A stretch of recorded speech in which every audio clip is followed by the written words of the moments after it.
Voici la vidéo qui explique la formation Cybersecurity Awareness, propulsée par SoSafe en collaboration avec Zurich Assurance. Elle s'adresse aux clients ou aux admins des clients à qui Zurich Assurance a recommandé de suivre une formation sur la cybersécurité. Si vous êtes déjà inscrit en tant qu'admin avec le code qui vous a été fourni par Zurich, vous devriez voir cette plateforme. C'est la plateforme pour les admins de tous les clients qui se rendent sur SoSafe via Zurich. Que pouvez-vous en faire? Ou comment pouvez-vous placer la campagne Awareness dans votre entreprise? Vous le saurez en regardant cette courte vidéo. Sur cette page d'accueil, vous verrez un bref message de bienvenue. Puis, de haut en bas, comment vous progressez. Pour information, cette plateforme n'est disponible qu'en allemand et en anglais. Néanmoins, la plateforme que les utilisateurs spécifiques voient est aussi en français et en italien. Mais nous reviendrons plus tard sur ce point. En tant qu'admin, quand vous commencez la gestion de la campagne, vous commencez par des détails de votre entreprise. C'est ce que nous venons de faire, de façon aléatoire comme un test. Mais bien évidemment, vous devez entrer le nom de l'entreprise, l'adresse de l'entreprise ainsi que le domaine. Vous pouvez seulement charger ou inscrire un domaine par client, juste pour information. La prochaine étape serait alors un court briefing sur la sécurité des données. Vous devez accepter nos conditions générales et le SLA juste pour des raisons légales. La troisième étape consiste à uploader les données d'utilisateurs de tous vos employés qui ont une adresse email de votre entreprise. Vous pouvez le faire en utilisant un modèle que vous pouvez télécharger ici, ou en ajoutant manuellement les utilisateurs avec ce bouton. Comme vous le voyez et comme je l'ai déjà dit, vous avez le choix entre 4 langues, pour chaque employé, à savoir l'allemand, l'anglais, l'italien et le français. Si vous l'avez fait, vous pouvez passer à la configuration de la formation Awareness, qui a 2 parties, la simulation de phishing et l'e-learning. Vous pouvez n'en administrer qu'une si vous ne vous intéressez qu'à l'entreprise et l'une de ces formations.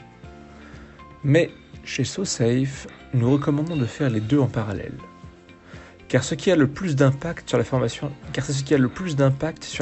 de vos employés. Quand vous démarrez la simulation de phishing, commencez par la planifier. Nous l'avons déjà fait ici dans un test. Vous devez fixer une date de début. La simulation dure alors toute une année. Elle est découpée en une phase initiale et en une phase suivante. Une base est créée en envoyant 3 emails pendant près de 2 semaines. Vient ensuite la phase suivante dans le reste de la campagne, où nous avons le rapport que nous pouvons ensuite trouver ici. La planification est très facile. Dans l'étape suivante, vous choisissez juste ce pack que nous avons déjà choisi pour vous. C'est un mix des modèles des meilleures pratiques que nous avons définis par le passé. Il est adapté pour certains secteurs.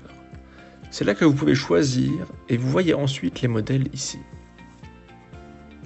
Vous verrez aussi que, en tant qu'admin, vous pouvez choisir 12 emails dans ce groupe qui sont ensuite envoyés au hasard au cours de l'année, comme indiqué dans cette explication ici. Vous pouvez les choisir en fonction du contexte ou du niveau de difficulté, comme vous voulez, ou comme convenu en interne. Vous pouvez envoyer ces emails ou les envoyer en tant que test à votre adresse email via ce bouton.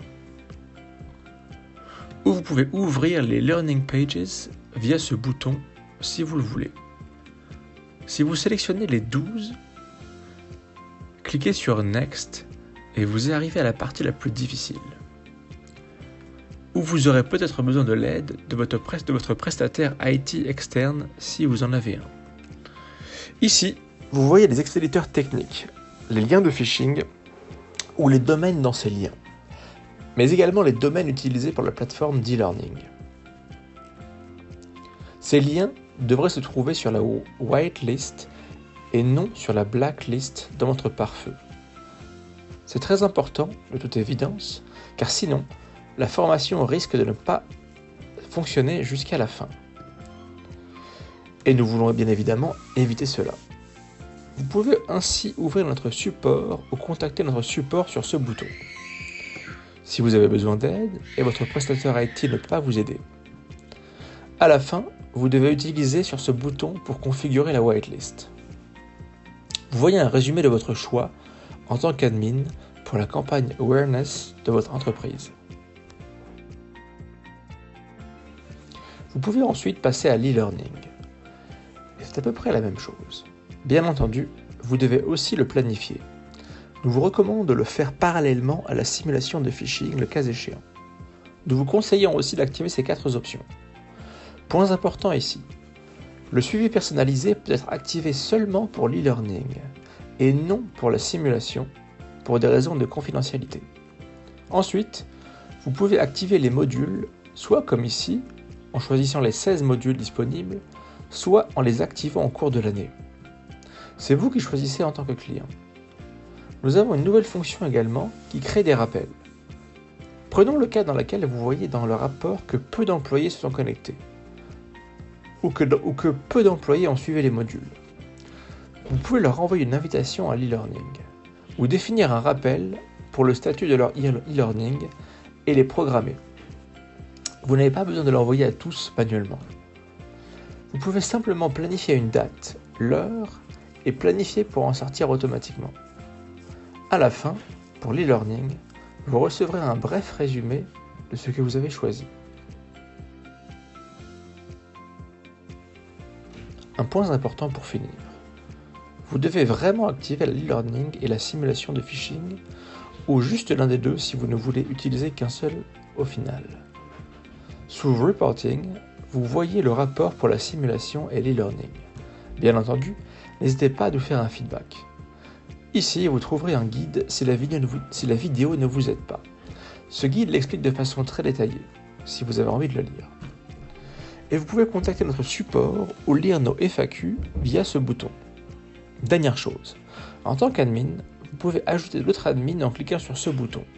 Créer un utilisateur, inviter l'autre admin si nécessaire. Vous avez simplement à entrer le nom ici, son adresse email pour créer cet utilisateur supplémentaire.